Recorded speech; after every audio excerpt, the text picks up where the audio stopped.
Pour se protéger de la chaleur, les primates transpirent. Mais ce n'est pas le cas pour les canidés et les félins, qui n'ont que quelques glandes sudoripares dans leur coussinet. Quant aux pachydermes, ils doivent adopter des techniques plus actives. Eux, ils vont prendre du sable ou du boue, ils vont le jeter vraiment sur leur corps, donc ça va leur aussi refroidir. Mais aussi, les oreilles des éléphants, ils sont très grands et donc ils ont des artères et des veines dedans. Donc il y a de chaleur qui va dans leurs oreilles et par faire ça avec leurs oreilles, le sang, il est refroidi.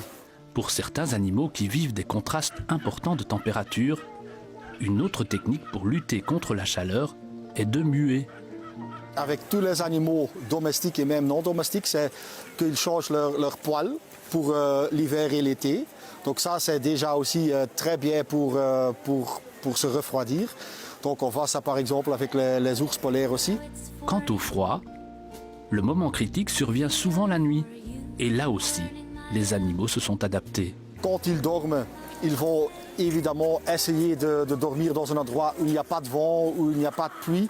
Donc beaucoup d'animaux dans l'Arctique, ils vont avoir donc des nids pour se protéger. Et si les animaux trouvaient des solutions pour vivre sous des latitudes parfois très rudes, quand il s'agit de leur offrir le gîte en Belgique, ce sont les hommes qui doivent apporter les solutions. Ici en Belgique, nous sommes un peu dans le pire des cas parce que nous avons des animaux qui ont besoin de les garder chauds et nous avons des animaux en été qu'on a besoin de les refroidir.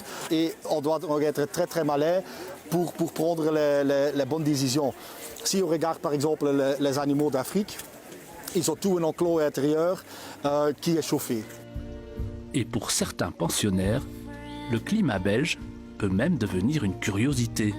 Ce qui est quand même frappant, par exemple avec les éléphants, c'est que même quand il y a de neige, ils ne connaissent pas de neige en Afrique ou en Asie évidemment, mais quand il y a des neiges et on les sort, ils sont super contents, ils jouent comme des petits enfants. Autre petite technique apportée par l'équipe pour permettre la régulation des animaux, ce sont les matériaux utilisés dans les enclos.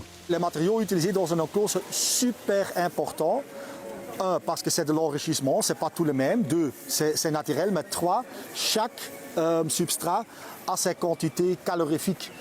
Et comme ça, l'animal il peut choisir est-ce qu'il veut avoir chaud, est-ce qu'il veut avoir froid. Et comme la plupart des humains, il y a un phénomène météo pour lequel tous les animaux sont à peu près d'accord. Je n'ai pas encore vu un animal qui aime bien la pluie. Ce qui est important pour les animaux qui ne rentrent pas, c'est quand même qu'ils ont un abri, où ils restent toujours secs. Parce qu'ici, les hivers, ils peuvent être très humides, ça peut pleuvoir. Et les animaux qui vivent en groupe, évidemment, quand ils ont froid, comme nous, ils vont bien se mettre ensemble et donc ils vont utiliser la chaleur de leurs compagnons pour se garder chaud. Avoir chaud, oui, mais en période de grande canicule, on appelle le glacier.